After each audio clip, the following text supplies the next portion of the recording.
ರೈತ ಸಂಘ ಹಾಗೂ ಹಸಿರು ಸೇನೆ ಸಂಘಟಕರಿಂದ ರೈತ ಹುತಾತ್ಮ ದಿನಾಚರಣೆಯನ್ನ ಜಿಲ್ಲಾಧ್ಯಕ್ಷ ವಿದ್ಯಾಸಾಗರ್ ಅಧ್ಯಕ್ಷತೆಯಲ್ಲಿ ಗಿಡ ನೆಟ್ಟು ನೀರೆರೆಯುವ ಮೂಲಕ ಕಾರ್ಯಕ್ರಮ ಆಚರಿಸಲಾಯಿತು. ನಂಜನಗೂಡು ಪಟ್ಟಣದ ಚೆಸ್ಕಾಂ ಕಾರ್ಯಪಾಲಕ ಅಭಿಯಂತರ ಕಚೇರಿ ಹೊರಭಾಗದ ಆವರಣದಲ್ಲಿ ತಾಲೂಕು ಅಧ್ಯಕ್ಷ ಸತೀಶ್ ರಾವ್ ಮತ್ತು ಜಿಲ್ಲಾ ಕಾರ್ಯದರ್ಶಿ ರಘು ನೇತೃತ್ವದಲ್ಲಿ ಸಾಕಷ್ಟು ರೈತ ಸಂಘದ ಮುಖಂಡರು ಹುತಾತ್ಮ ದಿನಾಚರಣೆಯಲ್ಲಿ ಭಾಗವಹಿಸಿದರು.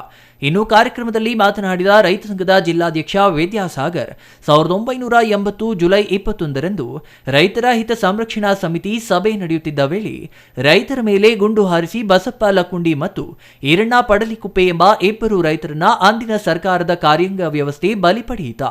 ಕಾರ್ಯಾಂಗದ ವ್ಯವಸ್ಥೆ ರೈತರ ಮೇಲೆ ನಡೆಸಿದ ದೊಡ್ಡ ದೌರ್ಜನ್ಯ ಇದಾಗಿದೆ.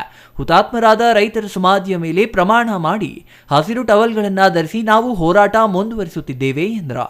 ಅದಾದ ನಂತರವೂ ಹಾವೇರಿ ಸೇರಿದಂತೆ ಅನೇಕ ಕಡೆ ಆಳುವ ಸರ್ಕಾರಗಳು ರೈತರ ಮೇಲೆ ದೌರ್ಜನ್ಯ ನಡೆಸಿವೆ. ಪೊಲೀಸರ ದರ್ಪದಿಂದ ಸಾಕಷ್ಟು ರೈತರು ಹುತಾತ್ಮರಾಗಿದ್ದಾರೆ. ರೈತರ ಆರ್ಥಿಕತೆಯನ್ನ ಸಂಪೂರ್ಣವಾಗಿ ನಾಶ ಮಾಡಿ ರೈತರ ಭೂಮಿಯನ್ನ ಕಿತ್ತುಕೊಳ್ಳುವ ಕೆಲಸ ನಡೆಸಲಾಗುತ್ತಿದೆ. ಜಾಗತೀಕರಣ ಮತ್ತು ಉದಾರೀಕರಣ ಆದ ಮೇಲೆ 3.5 ಲಕ್ಷ ರೈತರು ಈ ದೇಶದಲ್ಲಿ ಆತ್ಮಹತ್ಯೆ ಮಾಡಿಕೊಂಡಿದ್ದಾರೆ. ರಾಜ್ಯದಲ್ಲಿಯೂ ಕಳೆದ 15 ತಿಂಗಳುಗಳಲ್ಲಿ 120ಕ್ಕೂ ಹೆಚ್ಚು ರೈತರು ಆತ್ಮಹತ್ಯೆ ಹಾದಿ ಹಿಡಿದಿದ್ದಾರೆ ಎಂದು ಆತಂಕ ವ್ಯಕ್ತಪಡಿಸಿದರು. ದೇಶವನ್ನ ಆಹಾರ ಭದ್ರತೆಯಿಂದ ಸಂರಕ್ಷಣೆ ಮಾಡಬೇಕು ಎಂದು ತೀರ್ಮಾನ ಮಾಡಿ ರೈತರು ನೇಣಿಗೆ ಕೊರಳೊಡ್ಡುತ್ತಿದ್ದಾರೆ. ಅವರ ನೆನಪಿನಲ್ಲಿ ನಾವು ಹುತಾತ್ಮ ದಿನಾಚರಣೆ ಮಾಡುತ್ತಿದ್ದೇವೆ. ಇಂದು ನಂಜನಗೂಡಿನಲ್ಲಿ ಗಿಡ ನೆಟ್ಟು ನೀರೆರೆಯುವ ಮೂಲಕ ಸ್ಮರಿಸುತ್ತಿದ್ದೇವೆ. ರಾಜ್ಯದಲ್ಲಿ ದೇಶದಲ್ಲಿ ಆಡಳಿತ ನಡೆಸುವ ಯಾವುದೇ ಪಕ್ಷದ ಜನಪ್ರತಿನಿಧಿಗಳು ಮತ್ತು ಅಧಿಕಾರಿಗಳು ರೈತರ ಸಮಸ್ಯೆಗಳಿಗೆ ಸ್ಪಂದಿಸಬೇಕು ಎಂದು ಆಗ್ರಹಿಸಿದರು. ರೈತರಿಗೆ ಯಾವುದೇ ತೊಂದರೆ ನೀಡಬಾರದು. ಇಂತಹ ದೌರ್ಜನ್ಯ ದಬ್ಬಾಳಿಕೆ ಮುಂದುವರಿದರೆ ದೊಡ್ಡ ಮಟ್ಟದಲ್ಲಿ ಪ್ರತಿಭಟನೆ ಮಾಡಲಾಗುತ್ತದೆ ಎಂದು ವಿದ್ಯಾಸಾಗರ್ ಎಚ್ಚರಿಕೆ ನೀಡಿದರು. 1980 ಜುಲೈ 21 ನವಲಗುಂದ ನರಗುಂದ ಭಾಗದಲ್ಲಿ ಮಲಪ್ರಭಾ ರೈತರ ಹಿತರಕ್ಷಣಾ ಸಮಿತಿ ಅಂತೇಳಿ ಮಾಡ್ಕೊಂಡು ಅವರು ಸಭೆ ಮಾಡ್ತಿರ್ತಾರೆ. ಅಂಥ ಸಭೆಯಲ್ಲಿ ಅವತ್ತಿದ್ದ ಸರ್ಕಾರ ರೈತರ ಮೇಲೆ ಗುಂಡು ಹಾರಿಸಿ ಇಬ್ಬರು ರೈತರನ್ನ ಬಲಿ ತಗೊಂಡು, ಒಬ್ಬರು ಬಸಪ್ಪ ಲಕ್ಕುಂಡಿ ಮತ್ತು ಇನ್ನೊಬ್ಬರು ಈರಣ್ಣ ಕಡ್ಲಿಕೊಪ್ಪ ಅಂಥೇಳಿ ಇಬ್ಬರು ರೈತರನ್ನ ಅವತ್ತು ಬಲಿ ತಗೊಂಡ್ರು. ಅದು ಕಾರ್ಯಾಂಗದ ವ್ಯವಸ್ಥೆ ರೈತರ ಮೇಲೆ ಮಾಡಿದಂಥ ದೊಡ್ಡ ದೌರ್ಜನ್ಯ. ಆ ದೌರ್ಜನ್ಯದಲ್ಲಿ ಏನು ನಮ್ಮ ರೈತರು ಹುತಾತ್ಮರಾದರು ಅವರ ಒಂದು ಸಮಾಧಿ ಮೇಲೆ ಈ ಹೆಸರು ಟವಲ್ನ ನಾವು ಪ್ರಮಾಣ ಮಾಡಾಕೊಂಡಿರೋದು ರೈತರನ್ನ.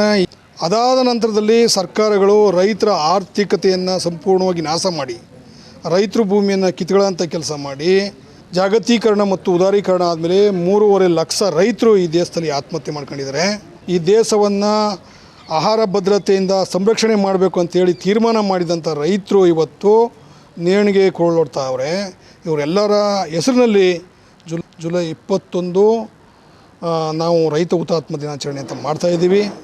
ಅದರಂತೆ ಇವತ್ತು ನಂಜನಗೂಡಲ್ಲೂ ಕೂಡ ಮಾಡಿದ್ದೀವಿ.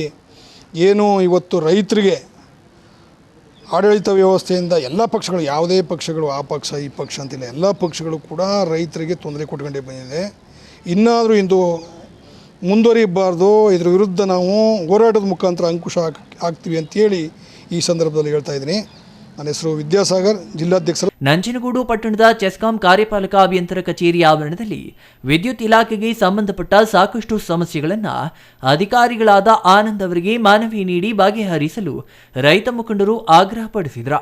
ಕೃಷಿ ಇಲಾಖೆ, ಅರಣ್ಯ ಇಲಾಖೆ ಸೇರಿದಂತೆ ಹಲವು ಇಲಾಖೆ ಅಧಿಕಾರಿಗಳಿಗೆ ಮನವಿಗಳನ್ನು ನೀಡಿ ರೈತರ ಸಮಸ್ಯೆಗಳನ್ನು ಕೂಡಲೇ ಬಗೆಹರಿಸಬೇಕು ಎಂದು ಎಚ್ಚರಿಕೆ ನೀಡಿದರು. ಇನ್ನು ಪ್ರತಿಭಟನೆಯಲ್ಲಿ ಕಾರ್ಯದರ್ಶಿ ರಘು, ತಾಲೂಕು ಅಧ್ಯಕ್ಷ ಸತೀಶ್, ತಾಲೂಕು ಸಂಘಟನಾ ಕಾರ್ಯದರ್ಶಿ ಉಪ್ಪಿನಹಳ್ಳಿ ದೇವರಾಜ್, ಸರೋಜಾ ರೈತ ಸಂಘ ಮತ್ತು ಹಸಿರು ಸೇನೆಯ ಮುಖಂಡರು ಹಾಜರಿದ್ದರು. Kumar, CTV news, ನಂಜನಗೂಡ.